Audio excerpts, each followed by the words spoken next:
In this video, we will see how to do debugging in Visual Studio. See, debugging is a process of executing the program line by line and tracing the program. So tracing will help us to find out any bugs in the program. If a program is executing but not giving perfect results, then there may be something gone wrong in the program. To find out that mistake, we have to trace the program and check it. So for tracing, debugger will help us.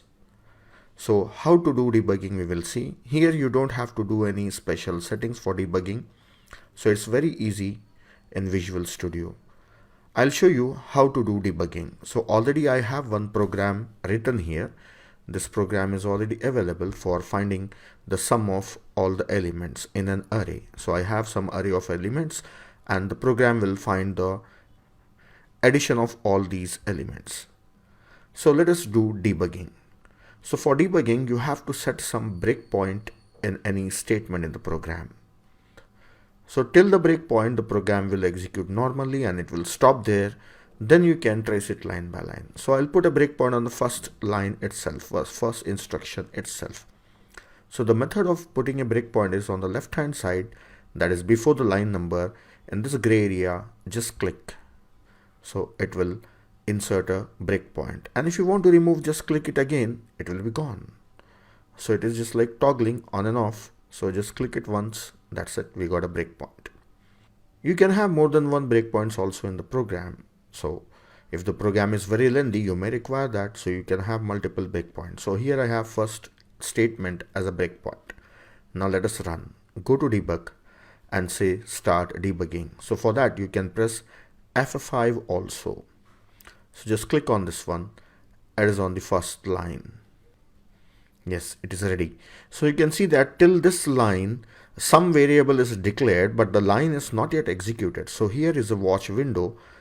Here is a watch window. It will automatically pop up. And here you can find some, and it is having garbage value, means it's not yet initialized.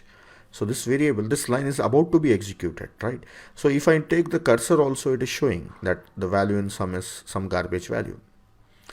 Now let us execute this line. So for that, what I have to press, just go to debug, and here you can find the statements like step into, step over, or step out. So you can follow F10 for step over. If it is a function and you want to go inside that function, then you can say step into. So for this simple program, F10 is okay. So you can press F10. So come back and press F10. So I'm pressing F10. Yes, now you can see that variable sum is already created and it is initialized to 0. If I move the cursor here, it shows value as 0. And in the watch window, now you can see a new variable A, which is having garbage values now.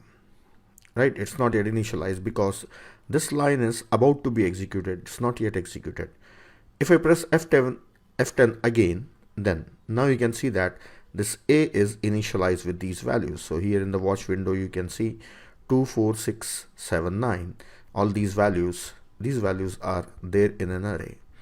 Even in the watch window, I can expand and see the values here. So all these values are present here. Right? Now it's about to enter into the for loop.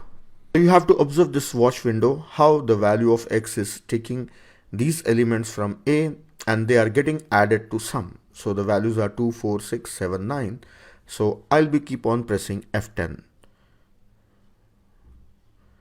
Now you can see X is also defined now and its value is 2. Now next is sum assign sum plus X. So now 2 is added to sum and this is displayed. 2 is displayed on the screen. So if you want to see that window, just you can click here. Now you can see that 2 is displayed here in the console window. Now again F10. Now continue. Now X is gone because it has again finished the for loop. Now again about to start the for loop once again. So X is not there in the watch window. Here you can see. Now if I press again F10, now X is there again and is having value 4. So if I keep the cursor on X, you can find values 4, and keep the cursor on sum, the value is 2. Now when this statement is executed, now sum becomes 6. So that is 2 plus 4 is 6.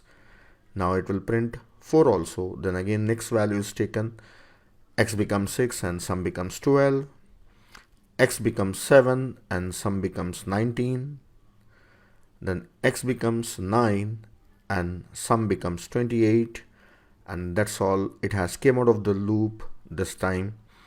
Now print that sum. So that's all, program ends. So if I see this control, that is console window, I can see all the values that are printed and also sum is printed here. So this is how you can debug the programs. So wherever you want to understand the working of a program and you want to see it's working clearly, so I suggest you follow this debugging process. So with that, it will give you a clear idea about the working of a program. So what all the concepts you are learning, you can check them how the things are happening with the help of debugger. So debugger is a very powerful tool for learning also, and also developing applications for removing bugs. So that's all in this video.